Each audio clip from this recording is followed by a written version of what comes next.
매일 묵상 23년 8월 12일 토요일. 하나님의 말씀에만 귀 기울이라. 예레미야 37장 1절에서 10절 말씀.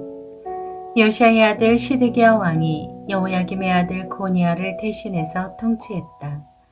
바벨론 왕 느부갓네살이 유다 땅을 다스리는 왕으로 그를 임명했다. 시드기야 왕과 그의 신하들과 이 땅의 백성이 예언자 예레미야를 통해 선포된 하나님의 말씀에 귀 기울이지 않았다. 그러나 시드기야 왕이 셀라마의 아들 여우갈과 마아세아의 아들인 제사장 스바냐를 예언자 예레미야에게 보냈다. 우리 하나님 여호와께 우리를 위해 기도하여라. 그때 예레미야가 아직 감옥에 갇히지 않았으므로 예레미야는 백성 가운데 출입하고 있었다. 바로의 군대가 이집트에서 나왔다. 예루살렘을 포위하고 있던 갈대아 사람들이 그 소식을 듣고 예루살렘으로부터 떠났다. 그때 여호와의 말씀이 예언자 예레미야에게 임해 말씀하셨습니다.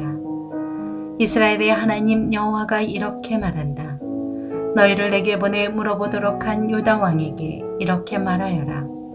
보라, 너희를 돕기 위해서 나온 바로의 군대가 자기 땅 이집트로 되돌아갈 것이다.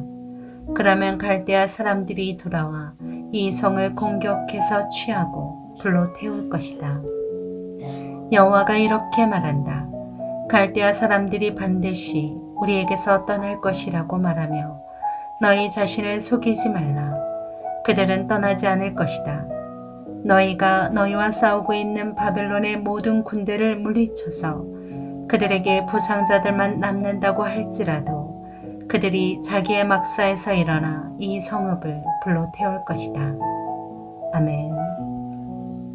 묵상 길잡이.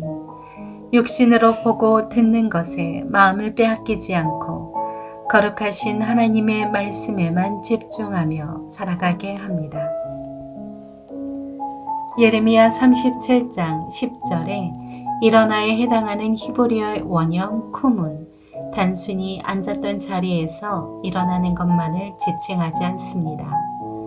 이는 결연한 의지를 가지고 자신이 계획한 바를 단호하게 행동에 옮기고자 하는 결단을 나타내는 단어입니다. 하나님은 여호야긴 왕이 포로로 잡혀간 뒤 유다 백성들에게 회개하라고 말씀하셨습니다. 그런데도 그들은 회개하지도 않았고 악행을 멈추지도 않았습니다. 하나님의 말씀에 아예 멀어져 버린 것입니다. 첫째, 말씀의 귀를 막은 백성. 여호야긴의 뒤를 이어 왕이 된 시드기야와 백성들은 계속해서 하나님이 예레미야를 통해 주신 말씀을 듣지 않았습니다.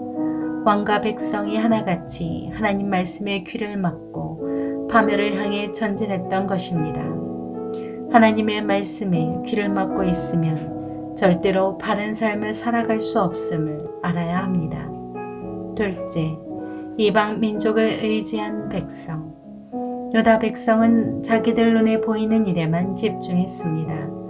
그들은 바로의 군대로 인해 예루살렘을 에워싸고 있던 갈대아인들이 물러가는 모습을 보았습니다. 그러자 유다 백성은 하나님이 아니라 애굽을 더욱 의지했습니다. 애굽이 하나님이 사용하시는 도구에 불과함을 깨닫지 못한 결과였습니다. 셋째, 피할 수 없는 심판. 하나님은 예레미야를 통해 유다 백성에게 심판의 메시지를 내리셨습니다. 예루살렘을 도우러 왔던 애굽 군대는 돌아가고 갈대아인이 성을 쳐서 불태울 것이라는 말씀이었습니다. 그렇게 하나님의 말씀에 귀를 막고 하나님이 행하시는 일에 눈을 감은 백성은 절대로 심판을 피할 수 없습니다. 세상의 소리에만 귀를 기울이고 살면 세상을 따라 살 수밖에 없습니다. 하나님의 백성은 세상의 소리에는 귀를 막고 오직 하나님의 말씀에만 귀를 기울이고 살아야 합니다.